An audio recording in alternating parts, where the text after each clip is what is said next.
Hello, everyone. This is Coach Tim Campsall, and I'm excited to have a fellow business owner with us today. Something unique about my guest is he's really good at problem solving and seeing unique ways to either manipulate the system or optimize the systems. And we'll have him tell us a little bit more about that here in a minute. In his downtime, he loves odd hobbies like smart home and cooking fantasy meals or playing unique sports. And he also just overall loves learning new things, and he's most proud of the number of people at his company um, that feel like they have a voice or can be open and honest with him. It's my pleasure to welcome Jacob to the show today. Hi, Jacob. Hey Tim, thank you so much for having me. Awesome. Well, hey, let's start with having you introduce yourself. So tell us your name and a little bit of your personal story, like where you were born and live, and about your family and hobbies. Yeah, absolutely. So, my name's Jacob, and I am the CEO and founder of the Graphite Lab.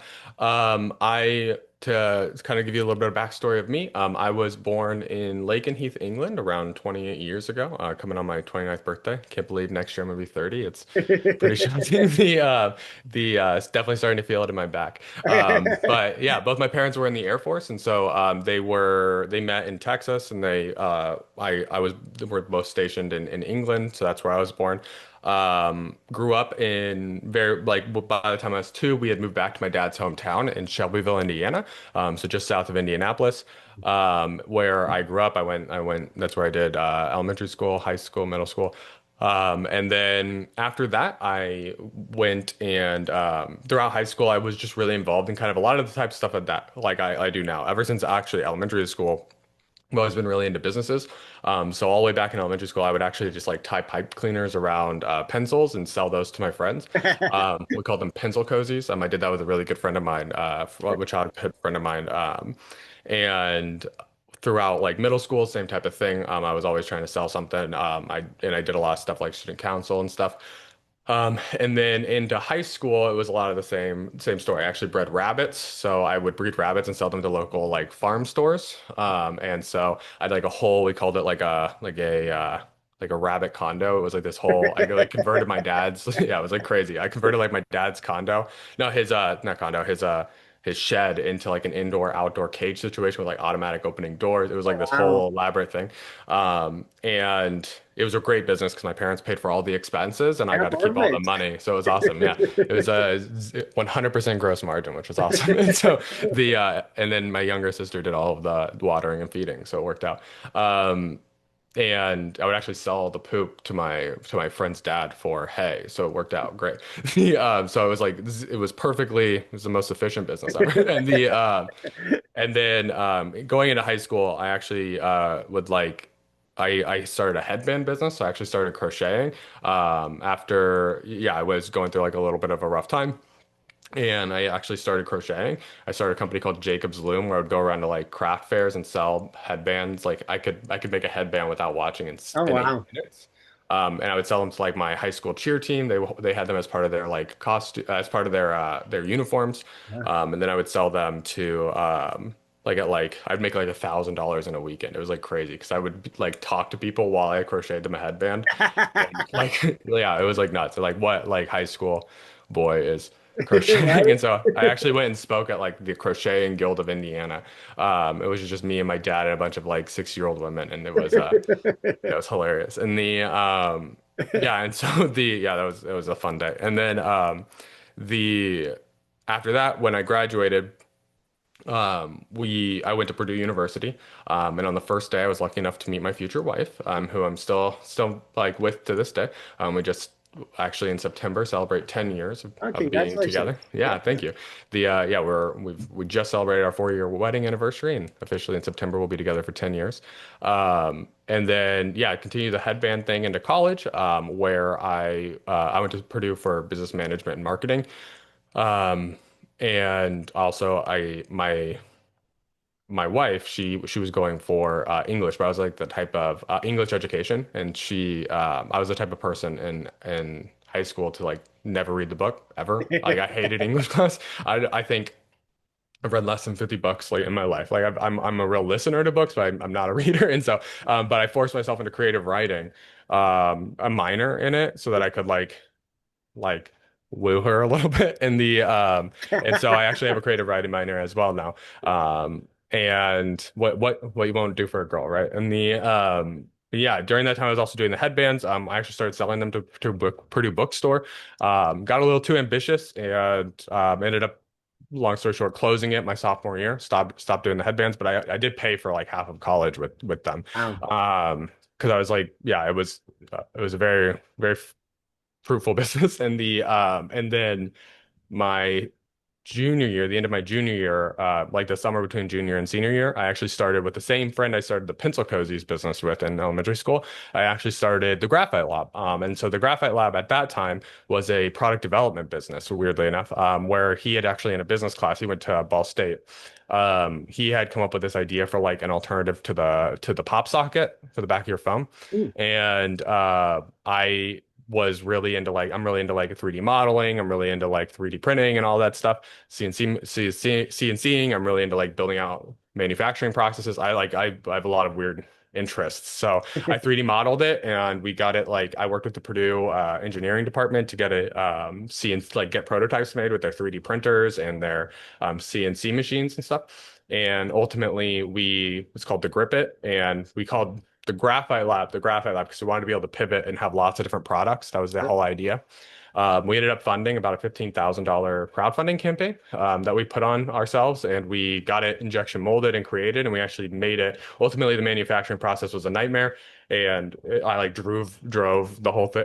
The whole thing got driven into the ground, and so ultimately, yeah, it was one of the most expensive. It was more expensive than my entire college education, and so the and so him and I just ultimately were doing nothing with the Graphite Lab. I graduated a semester early in 2018, December of 2018, and I just got a job at a local HVAC company. And that's kind of what kicks off where we are now. I was getting really involved in an app called Service Titan, which is an ERP system for the skilled trades. Ultimately, I was just trying to do anything locally. Actually sent in order to get that job. I actually just sent 200 letters to every business in town. I wrote a small script to get every single business and their address off the internet on Google My Business, and I sent over 200 letters that I signed to every business just asking for any job. They were the only ones that called me back, and so and they gave me like a intro level dispatching job, making like next to nothing. And I Yeah, that's kind of where we get this whole thing started kicking off. Long story short, over the course of 2 years, I was able to like do a ton at this business to like optimize their systems, and really kind of achieve some stuff with Service Titan that most customers of Service Titan actually had never even achieved before. And I was getting super involved, spoke at their conference, and a lot of other companies after a couple of years of doing that really wanted something very similar to like what the Graphite Lab was offering, what I was offering at that time. Yeah. It was around December. I was literally about to file dissolution paperwork for the Graphite Lab, and I told my friend, I was like, "Hey, I need an LLC. Can I just like Yeah. and we had like $5,000 of debt. It was going to cost $2,000, like 2,500 bucks to like reform an LLC." Yeah. And I was like, instead of doing all of that, could I just like have your piece and I'll take on the debt? Yeah. And so I did. Luckily, I was able to pay off all the debt and pay back anybody that I needed to pay back. After about 2 months of doing this, it was the Yeah. first thing I was able to do. And Yeah, here we are now. And so I quit my job. They became customers actually, and I started doing the Graphite Lab as it stands today. This was around 5 years ago, Very four cool. years ago. And the Yeah, and that's long story short, that's how we got to where we were today. It's like a Yeah, yeah. that is awesome. Yeah, we'll dig into that here in a little bit, but I just have to know what is a fantasy meal that you cook? Oh yeah, yeah. So like I like to like really like ambitious meals, I think is maybe a better way of putting it. The I really like to sometimes after work, if like my wife decides to take a nap, I will just decide, okay, if she's not gonna be around, like, and to like want to eat right now, because like we distribute chores pretty evenly at the house. Like there's no like we just kind of do Sure. whatever. Yeah. So if like we're not trying to eat quickly and she's like takes a nap, I always get really ambitious with cooking, and I'm like, I'm gonna cook for the next 5 hours. And so I'll find like the most crazy meal online that I can, and that like looks like and I even have like plates that I can like do like like designs on with Oh, like different wow. sauces and reductions and stuff like that. And I will basically just cook like last week I made a like mashed potatoes that I put through twice like a sifter that Oh, you would do wow. like powdered sugar with. I Yeah. like did all of them and I like sift them through so that they were like as fine as humanly possible. And yeah, she's like, Wow. she always wakes up. She's like, she wakes up in like delirium at like 11 p.m. And she's like, what's happened? And it's like a five course meal. Like, and so it's yeah, I don't always do it, but whenever I'm feeling it, Yeah, it's a fun thing to very jump cool. into. Jacob, what's a funny story that your family likes to tell about you that you'd be willing to share with us? Yeah, absolutely. The so kind of basically growing up, like I was often a I was kind of a weird kid in like a lot of ways. Um like there were just always just so many like most of the stuff that my parents always like will tell stories about, it really kind of has to do a lot with like odd situations that we would like find ourselves in.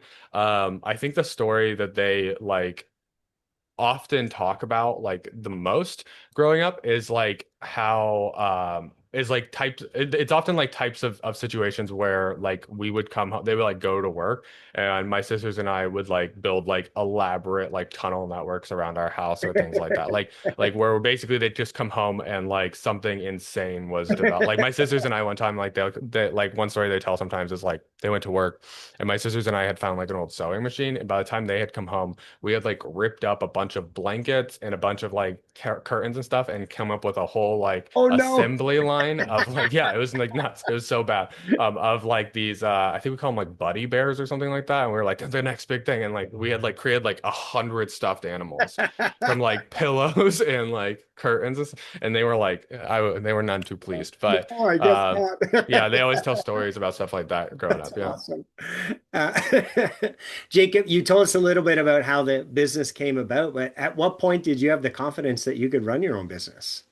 Yeah, I think one thing about me is like I I really don't spend a lot of time thinking about whether or not I can do something. I think my wife often comments that like it's pretty like I think confidence is often like a really important thing, but like I would say a lot of times it ends up not being much of a factor for me because like whenever oftentimes I get pretty like freaked out. I'm like kind of like an anxious person in general.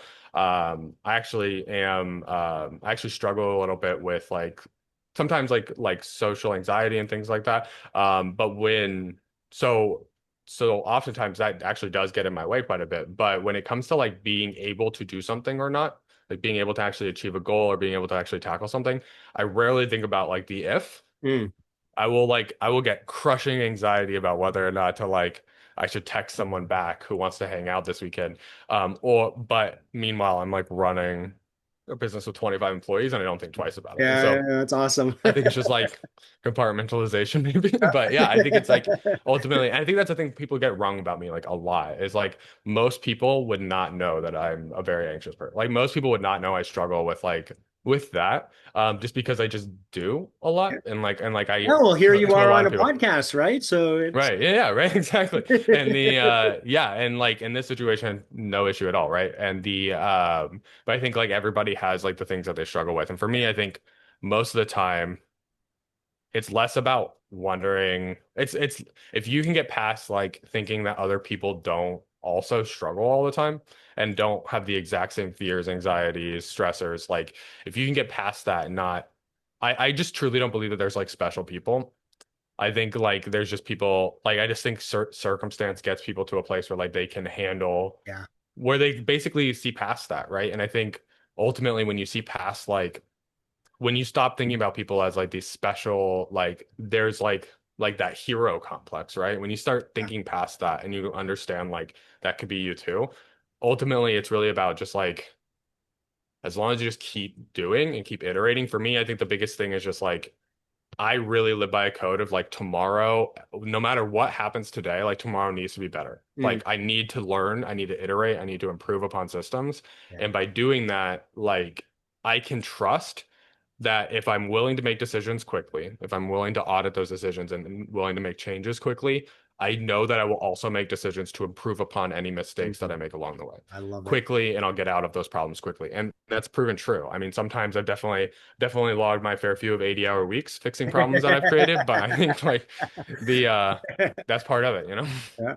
Well, tell us more about the company. Say the name again. What do you guys do? How do you help people?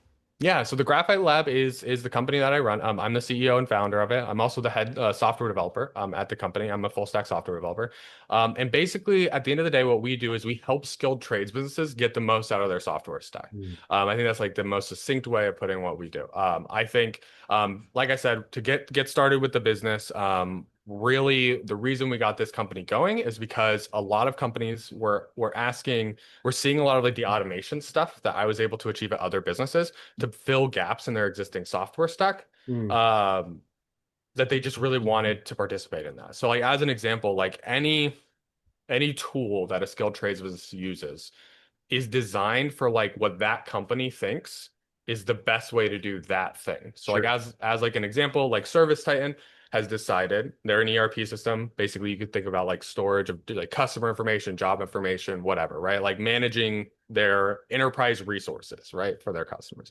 And what basically their tool is designed around is like workflows, just like any app. And they've assumed like a business, most businesses in X industry, if they go through these processes to manage a job, these processes to build a price book, these Right. processes to bill, this is the best way to do that. And that's why there's so many ERP systems, because there's so many industries and so many types of things to do, Yes. right? But the problem is with that assumption, in order to make an app that is the skilled trades especially, there's really like low technological literacy, right? So in Mm. order to make those tools very easy to use, you have to make a lot of assumptions about how that organization got how it runs, right? Mm. But the skilled trades runs into a lot of problems. Like one, it's really underserved. Two, very, very busy. Hmm. There's not a lot of wiggle room. Almost everyone from the like owner of the business to the technician in the field is working 60-hour weeks. And Sure. there's not a moment to have lunch. Like it is crazy busy. So to learn a new system is very difficult. And Yeah. there's already not a lot of technological literacy. So the tool has to be very simple and easy to use, which means you've kind of ignored a lot of like those edge cases. But the Mm. weird thing about the skilled trades in particular is that they can get to 2 million, 5 million, 7 million a year in revenue pretty easily. Mm. And it's not the easiest thing in the world. I mean, I'll say easily, and that's going to offend a ton of people. But Yeah, like yeah, yeah, yeah. compared to other industries, like scaling to that size is quite difficult. But like people need their toilets fixed. Like at the end of the day, like so, like they're gonna scale. They're gonna weather economic hardships. If you just keep putting a foot in front of the other and keep adding to the pile, there's always going to be more Mm. need, right? So because of that, getting to 7 million a year when you actually need these resource planning tools can look like 100,000 different things Mm. because basically they're driven by demand. They're a demand-driven industry. Like there's always going to be demand. So they Sure. can get to that size without like having this like systemic process that like most other industries require. Sure. And then there's zero ability to like understand tech. So that is where the Graphite Lab really comes in, is like these tools that they're leveraging, most companies use like 20% of the capabilities of their ERP systems, even though they're paying for all of it. And Right. the Graphite Lab, what we've developed at our company is a system to allow skilled trades businesses to add features into their tech stack to basically make it work for them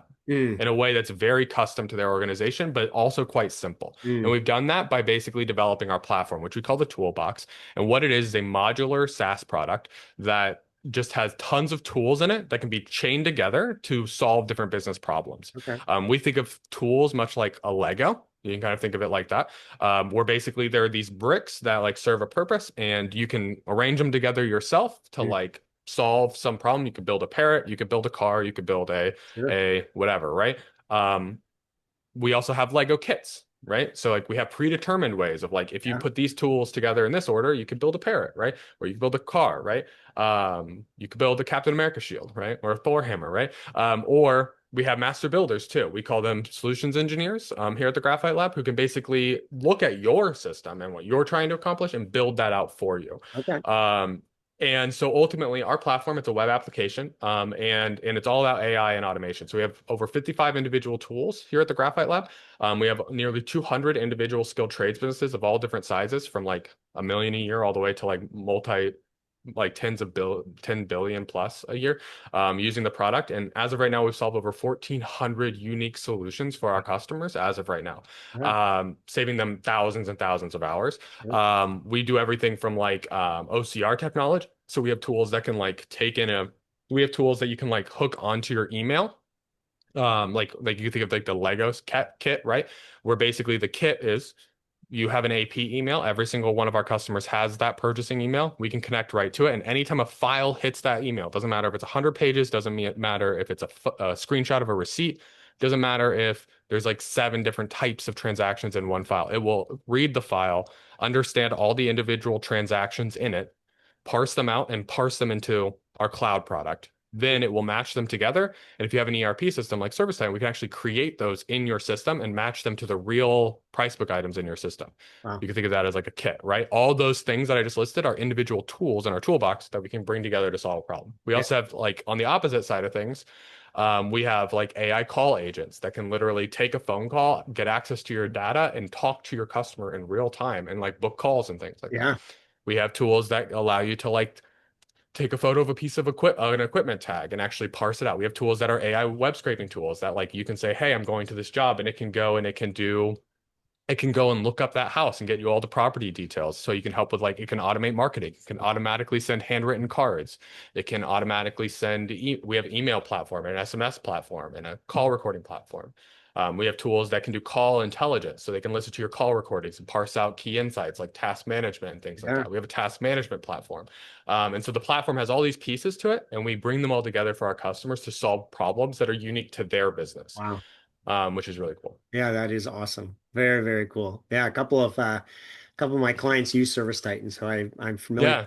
with that angle of it. Yeah. Yeah, so we were one of the first development partners of ServiceTitan, and actually one of the first certified coaches. I'm Yeah. actually like one of the top users, and my team actually we have some of the top users in the world at that tool. We're very close partners with ServiceTitan, and I actually helped their development team early days with the V2 API. I actually helped consult on that project and their public Zapier app. So I was actually very heavily involved early days in the transition. And a couple of their API endpoints that they have are actually things I've personally asked for because of different projects I've worked on with customers. Yeah. So Wow. yeah, I'm very close with them. I actually have a group chat where I'm in group chat with over 100 individual CSMs at ServiceTitan where we Okay. advise on different things that Yeah. help customers. Very cool. So, hey, changing gears just a little bit, tell Yeah. us a story where someone pushed you or inspired you that you could do it, even though maybe you didn't think you could, and what was the impact that that person had on you, Jacob? Yeah, absolutely. So I think a person that has had a really big impact in that kind of way with me, is a person named Stillman. Stillman is a business advisor at the Graphite Lab. He's a close friend as well. And he actually started as a customer of mine. Mm. So a few years back, he was actually one of my first, like their company, Incon, they're still a customer today. They're a pretty large, they're one of the largest HVAC companies in Connecticut. And ServiceTitan came early days because they had a very particular problem with like syncing Salesforce data between ServiceTitan and Salesforce. And the Yeah. Graphite Lab in our toolbox had a solution for that. And so we were able to implement a solution for them. And this caused me getting to kind of know Stillman and work with him directly. He's a very hands-on guy. Even though he's leading a company that has 300 people, he's very like in the weeds on process. Like he's able to handle high level, and Yeah. him and I are very similar in a lot of ways. He's very system oriented, very process oriented guy. And that got us talking a lot. And honestly, we kind of kicked it off. We kind of hit it off quite well. And ultimately, I'd asked him to kind of like if he was willing to be like an advisor to me. So we started like a monthly meeting cadence where he would meet with me a month and kind of give me like mentorship. He really invested a lot in me. And one of the things that he started very early on doing is like holding me to like a level of like ultimately we ended up starting to meet weekly. We still actually meet weekly. We have the same Monday meeting now for 3 years, 2 years, 2.5 years, I think now, officially. We've had the exact same Monday meeting where we meet for an hour, and he holds me to like a level of scrutiny that is like to the degree in which I don't know, it's always like this level that's like so higher than what anyone would expect that like a meeting with him is harder than a meeting with investors who are like contemplating giving us hundreds of thousands of dollars. Yeah. Those are breezes comparatively to a meeting with Stone. So and it's awesome. It's really cool because we have this rapport where like that helps a lot. Like we've created this dynamic where both of us are very safe to like he's very safe to like push me in that way, and and he can trust and I can trust that like I can say stuff back and I can like hold my own in that conversation, Yeah. where like no feelings will be hurt or anything like that, and he'll but it holds me to account, right? It's a challenge that's really exciting. And so like last year we were gearing up to do our first ever funding round. The Graphite Lab was completely funded organically. Mm. We were 4xing a year organically, and we got to a place where like this thing can scale. And so we started doing a seed round at the end of last year, Yeah. which we've successfully funded over $500,000 for yet so far, and we're looking to potentially get to our $1 million target by the end of the summer, which is actually quite cool. Uh, and we were successfully able to do that because leading up to that, Stillman was actively, per your question, actively challenging me over and over, week in and week out. Give me your monthly financials, create a budget. And Yeah. was it all perfect all the time? No, but he like held me to this level of scrutiny that was like so high that Yeah. when it came to what the investors were actually expecting and these like VCs, like Yeah. these massive venture capital companies that are like ginormous, it was a breeze. What they were expecting was so leaps and bounds below what Yeah. he was holding me to that it was the most prepared I've ever been. And so like at this point, due to some of those challenges, I'm able to sit in a meeting with like a CEO of $1 billion business with zero anxiety because I know it's going to be nothing comparatively to like the level of scrutiny I'm going to have in this pretty safe environment. And Yeah. it's been I've been very lucky to get to have that in such a I've been very lucky that he would invest in me like that. So I definitely, yeah, to answer that question. Yeah. Appreciate it. Yeah. So we know that success doesn't happen in isolation. So tell us about one of the biggest challenges you've had over the years and someone who helped you to get through it.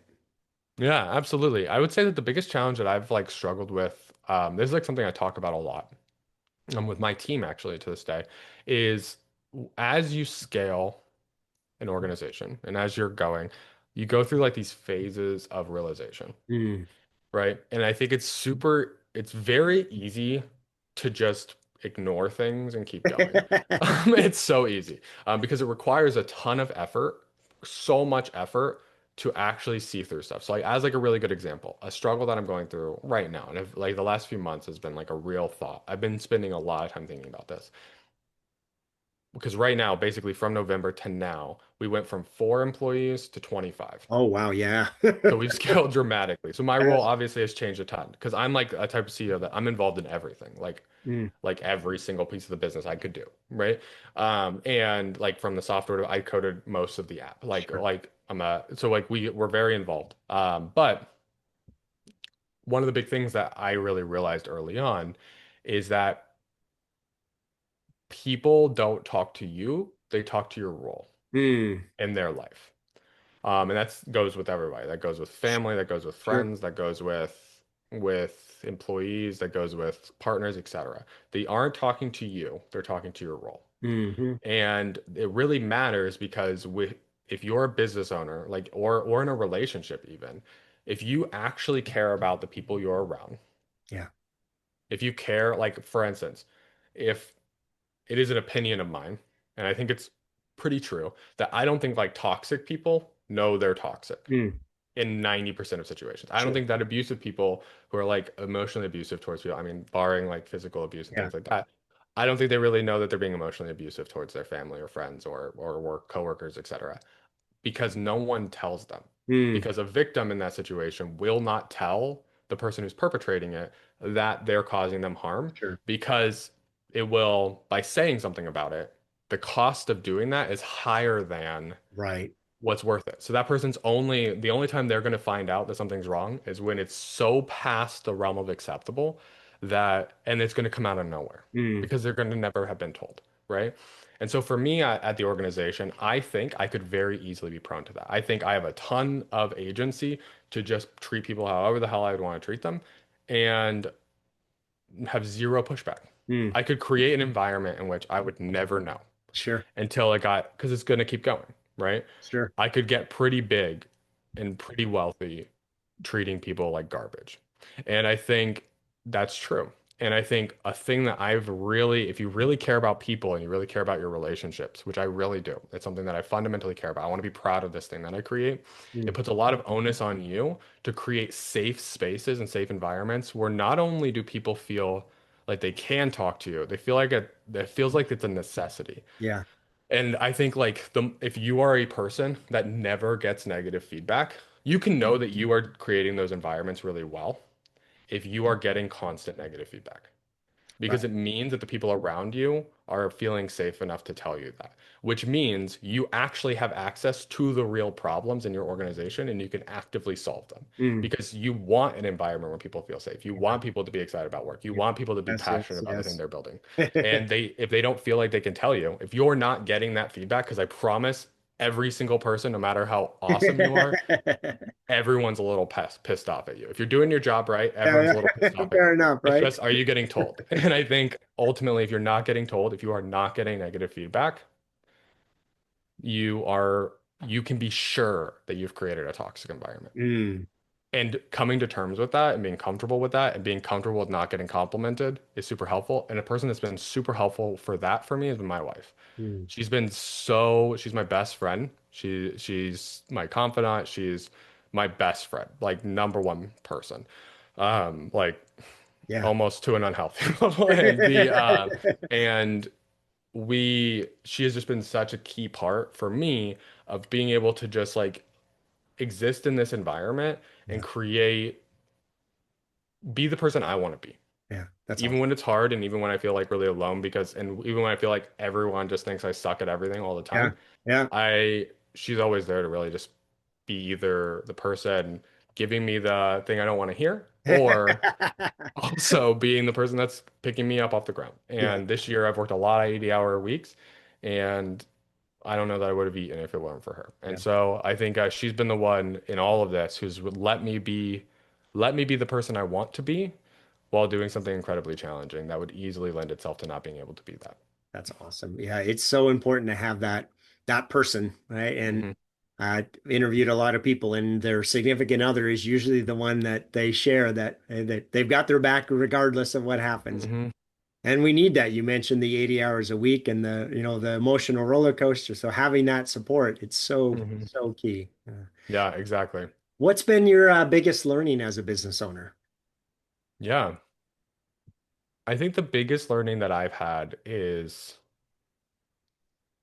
no matter how big the company, they don't know what they're doing. Mm, And I think people don't know that. I think, and it's a scary thing to learn. I mean, yeah, honestly, it's a scary thing to know that the billion-dollar organizations that are running our world and also the governments and also every single person, like no matter how big, no matter how much you think yeah. that there's a plan, there isn't. And like there just isn't. Like people the plans are so the amount of massive organizations that don't have a budget is Yeah. insane. Like or no plan or no vision for the business. Yes. Like it's just like so many. And so like small businesses I think run into this problem where they think it needs to be perfect. And they think the customer expects it to be perfect. And they Mm, think that they think the customer's business is perfect, right? But ultimately that's just a lie. It's yeah, just made yeah. up. It's like because you see it as perfect, but it isn't. Yeah, What you're seeing is a curated experience that's been thought about and designed to basically hide the dumpster fire that's happening in the back end, right? absolutely. And like ultimately, there isn't, if you're a good business owner, you see the problems, but you don't let those get in the way of you building a better tomorrow. What you have to do, the biggest learning curve for me was being okay with things not being perfect all the time because I've only got so many hours, Yeah. right? But knowing for myself where are the end caps Mm, for that not perfect, yeah. in which if everything else gets fucked up, as long as we just hold the line here, Yeah. like it's going to be okay. Yeah. And so like that is what makes a business, right? Is ultimately in curating because tomorrow you're always going to make that customer experience a little bit clearer. You're always going to be able to communicate a better message. You're always going to have a sales pitch that can be you'll never get to perfect ever. And everything can always be a little fine-tuned. But creating systems for me, understanding that has been huge because Yeah. being able to on one hand know where my end caps are and being able to really understand this is where we have to hold the line, Yeah. right? And knowing how to do it in a way and communicate it in a way that like doesn't let any individual kill the organization. Yeah. I set the lines far enough for everyone else that like I know that like if you fuck up what I've told you is the goal, Yeah. We're gonna be fine. The Yeah. but the and on the other end of things, from an organizational architecture perspective, I think a lot of businesses build their businesses around being like thinking they'll get to perfect, Mm. right? So if I design this sales team or I hire this sales person or I hire or if I develop this like development team or if I develop this like professional services team or whatever, and I get the right leader in place or I get the right like person in the job or I build the right process, I'm not going to have to keep looking at that. I'm Mm. going to be able to like get it off the to-do list. Yeah. But in reality, everything that isn't on your to-do list is way bigger than what you thought to write down. And like ultimately when you're architecting the organization, I think like the thing to think about is if you're not going to get the perfect and that's auditing the way a customer, what email, like what the customer experience is during onboarding is going to change and be on the to-do list forever, perpetually, and always needs to get iterated and improved upon. The moment you're not knowing that, the moment that no one's thinking about that, you've started to roll backwards as an Yes. organization. Yes. You can start like architecting the business that way. So at the Graphite Lab, we're auditing right now pretty thoroughly. Like a great example, the biggest thing that like slows down progress at the Graphite Lab is that for the customers to engage in our services, oftentimes they have to, every decision requires further payment. A lot of businesses and SaaS companies like Sure. engage in that way. It's broken. And so at the Graphite Lab, we're auditing that system right now, and we're thinking through a lot of concepts around like this idea. It's coming out soon called like rivets, where basically we move to a model where the customer can pick how they want to engage with us monetarily, and then they can delegate like these resources to Mm. their organization to decide individually what they think is the best way to Okay. interface with us, Yeah. which allows like the subscription to basically you can delegate how to optimize a relationship with us to your team while knowing consistently you're going to pay for this price and our team is going to guide you getting value on it. That's awesome. And so every decision doesn't have to slow down. Part of the reason to do that is one of the big purposes of auditing this is if we know that everything needs to be critiqued and improved upon constantly, the way we get to grow as an organization is by picking an individual, by allowing every individual to be basically the new goal is how do we make the most amount of decisions that don't need to be unmade in the least amount of time with the Yeah. least amount of meetings. And Sure. so to do that, you need to enable every member of your team to be able to audit and improve upon the systems that they interface with Yeah. without needing to get other people involved. So that basically their context window to be successful in the organization is always going to be less than the context window of their mental capacity, right? Mm. So basically there's all this extra room to be able to audit and improve. Yeah. And by basically creating these situations like this rivets thing is going to kind of help us do that by developing an organization, a pricing model, and a structure where every individual can improve upon their piece Yeah. without having to get involved every downstream person and basically thinking about it a lot like our tools. An input comes to that person and their job is to create an output. And whatever happens in the middle there isn't going to affect anything else as long as that output is the same and the input's the same.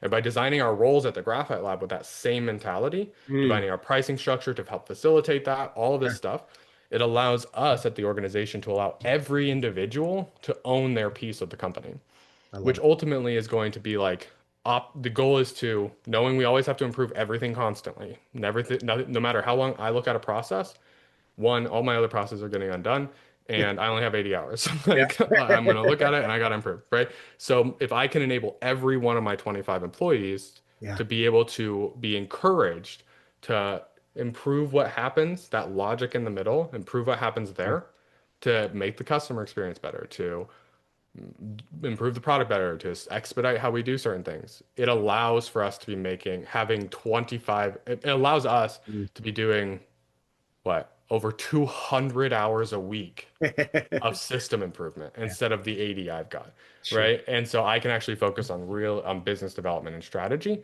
Yeah. which is amazing. So that is how we're kind of orienting, like restructuring the business right now so that every process is being audited and improved upon simultaneously. That's awesome. Last question. I'm going to put you on the spot here a little bit, Jacob. Ask you to pick three people who have been most helpful and you're most grateful for in terms of your business's growth. So, who are those three people and how they help you? Yeah, absolutely. So I would say, kind of thinking about this question, I think the list could be massive. And so I Yeah, kind of had that's to why I tell orient. people that I'm going to Yeah, put them on the spot, right? Like, exactly. Yeah. I think the the best way of kind of so I decided, and this is how I make hard decisions like that, because like who's gonna watch this is gonna be upset that I didn't pick them. I who deserve to be picked, right? I think the way to answer the question for me, I kind of give a lot of thought to this one, is I just need to kind of set my further parameters, and that's often how I like solve problems like that. Yeah. Um, and what I kind of put is my how I decided to kind of answer this, how I'm going to kind of decide to approach this question, I think, is largely around who made the largest impacts early to kind Mhm. of change a way I thought about something. Okay. And I'm going to start at like the first person to do that, and I'm just going to go to three because people keep doing that, but I'm Yeah. just going to go to three. The three first big three moments that caused a Awesome. fundamental shift in understanding. That is why we're here today. The first one was my wife. Mhm. And so very much so, she created this environment where I was able to step away from my job. Mhm. And at no point did she did two really key things that I thought was really important. At no point did she question whether or not I could do it. Mm. Whenever there was a problem, so like there's been times at the Graphite Lab where it wasn't looking good, Sure. right?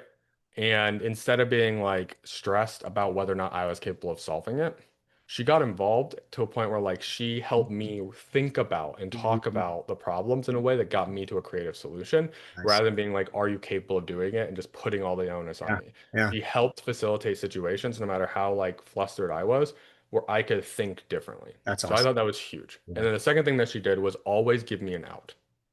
Sweet. At every single point of this business, the biggest fear of mine was that I was swimming into the ocean, like in Gattaca, if you've ever seen that, where I'm swimming into the ocean and I'm gonna get further than I can swim back. Yeah.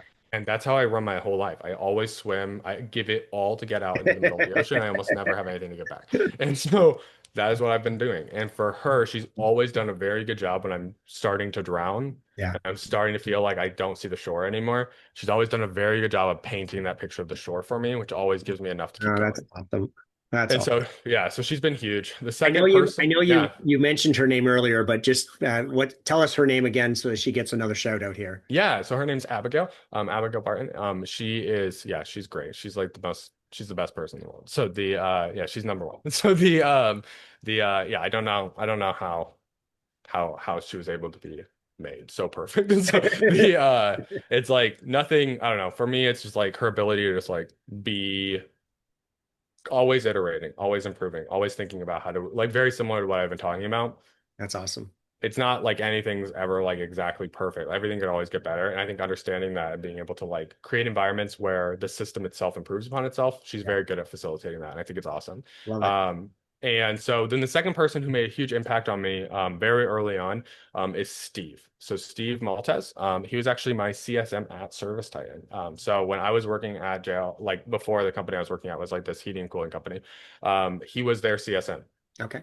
And um, basically what well, early day I was doing a lot with Service Titan, so him and I were having a lot of conversations.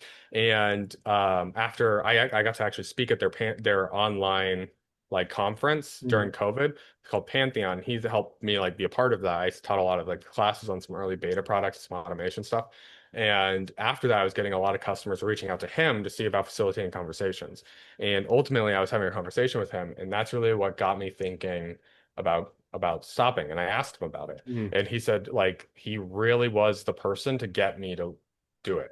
And luckily enough, after about a year of doing the Graphite Lab, I I I hadn't really spoken with him the whole time and got to a size where I was looking to hire one of my first CSRs at the Graphite Lab, one of my first like project managers, and we were like trying to figure out what that was going to look like.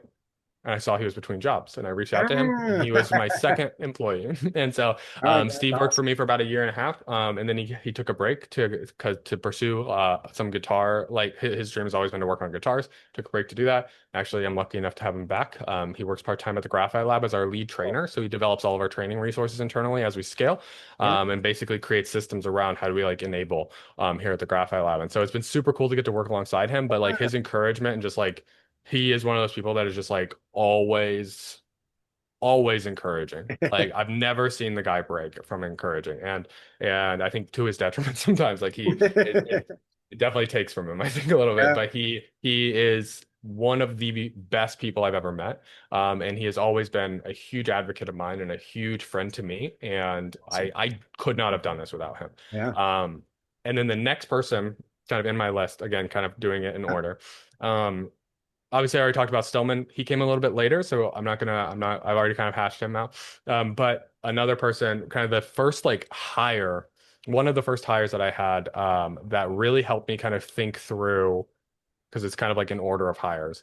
They're actually the only person at the Graphite Lab who's been here for over a year, and they're going to be shocked that I'm mentioning them in the podcast. But it's a person named Darby. They are right now are currently still at the Graphite Lab. In fact, they're the only member of the Graphite Lab who has been here consecutively for more than a year. And I being the only other one. And Darby basically came and worked at the Graphite Lab. And I think about Darby that's been really cool. So Darby and I, the reason they'd be surprised is because our love language is me just like shitting on Darby constantly. Like I'm so mean to Darby, and Darby's super mean to me. But a thing that was really cool when I hired Darby is Darby was one of the first people that I hired ever. And we've hired several since, so I could talk all day long about. But Darby was the first person that I hired that I assigned a role to that I never thought I could delegate to another person. And Darby was able to develop a process without me, because like my bandwidth's low. And Darby was the first person to really, one of the first people to ever really get that me being busy doesn't mean don't talk to me. It doesn't mean don't send stuff my way. What it means is to think about how, with me only having limited bandwidth as Jacob in the organization, how does Darby do their job and optimize their job and their systems and their processes and present questions and things to me in a way that optimizes the amount of the outcome that can happen in that conversation. Right. So that like I can be involved in the least amount and the most amount can happen in their world. Yeah. And so they basically showed, for me, like I had tried hiring for that role many times and no one was ever able to like successfully do it because I didn't have the bandwidth to enable.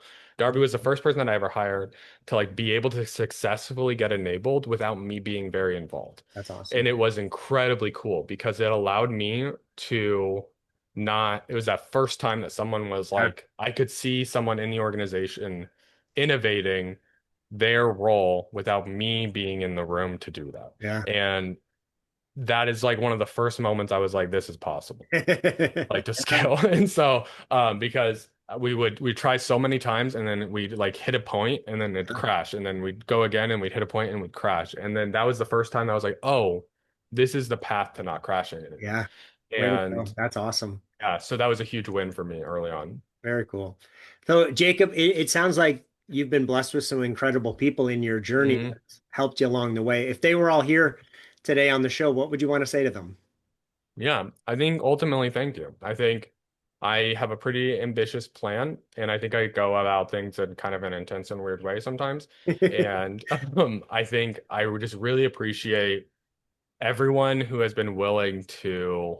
There's just been so many people that aren't even brought up in this conversation that have been willing to take a part of that have been willing to like witness my experience and be a part of it and invite me into their life and have an impact on my narrative and take a care to like help me all the way from back when I was doing pencil cozies to now. And I think regardless of where those relationships are now or where those people are, like they decided to weave a part of this narrative and be a witness to my life and be a participant in my story. And I take I feel a lot of gratitude to anybody who's been willing to do that because they didn't have to, and no one really has to. And the fact that someone would help me achieve my goals and my dreams or buy into this story is just, I'm unbelievably thankful for that. And so yeah, just thank you.